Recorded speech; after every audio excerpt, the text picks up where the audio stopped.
Hi guys, I received a comment on my video, 5 reasons not to install Linux. And I won't go into it here. First, I had said that Linux users may be lying to you. And then I get a comment from a Linux user saying, yes, they're lying to you. Uh, let's go into this a little bit. He says, yes, people lie about Linux. Microsoft used to hire teams of people to lie about Linux as well. It's a war. Now, I want to get into that a little bit. Now, he goes into gaming on Windows working and Linux gaming not working as well. He does admit that. But I want to get into that whole idea that Microsoft used to do that and it's a war. First, yes, Microsoft did do that a decade, 2 decades ago.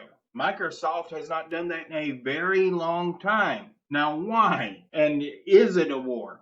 And that's why I want answering this. Let's go into some history first. Okay, in 2001, Ballmer said Linux is a cancer, and that's a famous quote.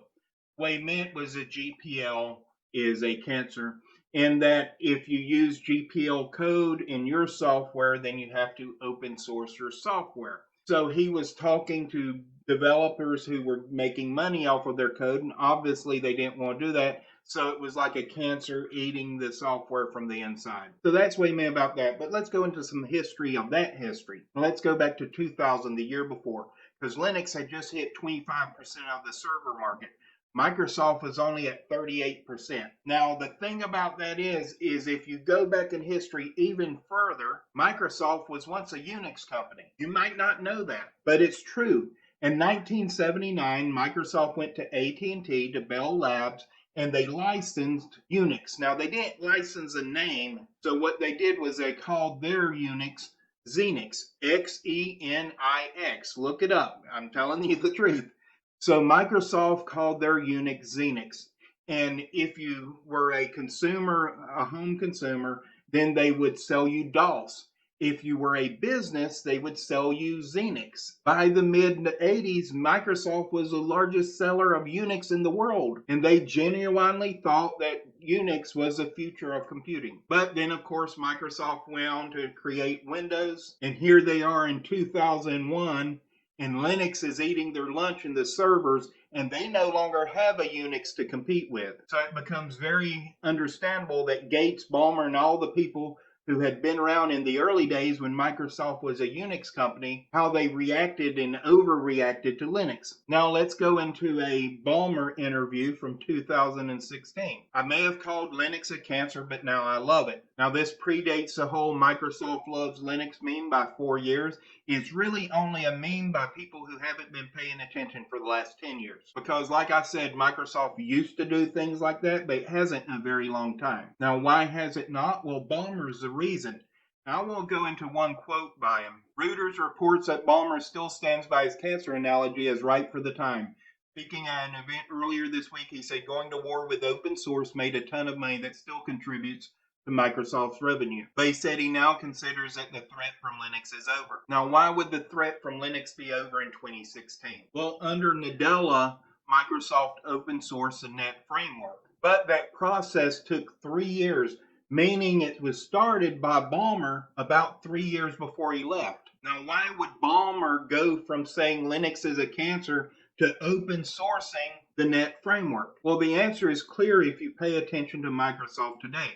They consider themselves a cloud company. Microsoft saw that the desktop market was shrinking, but the cloud market was growing. So in order to do that, Ballmer knew that they had to focus on interoperability and being able to offer products and services to everyone in the cloud. So he started that transition himself, and when he left as CEO, he handpicked Nadella, who had been the head of cloud computing division at Microsoft, to replace him as CEO. So Microsoft no longer sees it in competition with open source and Linux. Rather, they see that they can gain benefits from that. But Microsoft was never at war with Linux on the consumer desktop. In the almost 30 years that Linux has been around, it hasn't managed to gain more than a couple of percentage points of the desktop market share. The only companies that have used Unix or Linux and were able to gain market share did so after taking the desktop out, throwing it away, and replacing it with a proprietary solution. Android,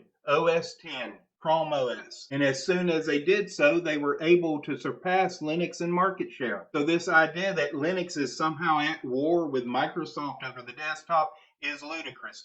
There are a lot of little niggles, a lot of little problems with Linux. It is rough around the edges on the desktop. It's simply not ready to be a desktop operating system for the masses. Now I'll show you a case in point. I have dual monitors. If you notice me looking over here, I'm looking at the second monitor. Well, they set up in 5 minutes on Windows. I tried setting them up similarly in Linux, but this is what I got. My start menu on the second monitor would open on the right side of my first monitor. If I tried to launch an application from there, I could, and it would show up on a random monitor. So after exhausting all my options, I thought maybe it was a configuration I'd try as a new user. I did so and ended up with a black screen. Now, if you right click on that black screen, you can't pull up anything to change your desktop. You can't pull up any menu at all, but you can open Windows on top of it. That black screen survives after reboots. Finally, I ended up just disabling the second monitor and using only one monitor in Linux. And there are a ton of issues like that in Linux that it's just not ready for the mass market. I know people will say, oh, well, my grandmother runs Linux. Well, your grandmother had an enthusiast set up her computer for her and teach her how to use it. If she has problems, she can call the enthusiast.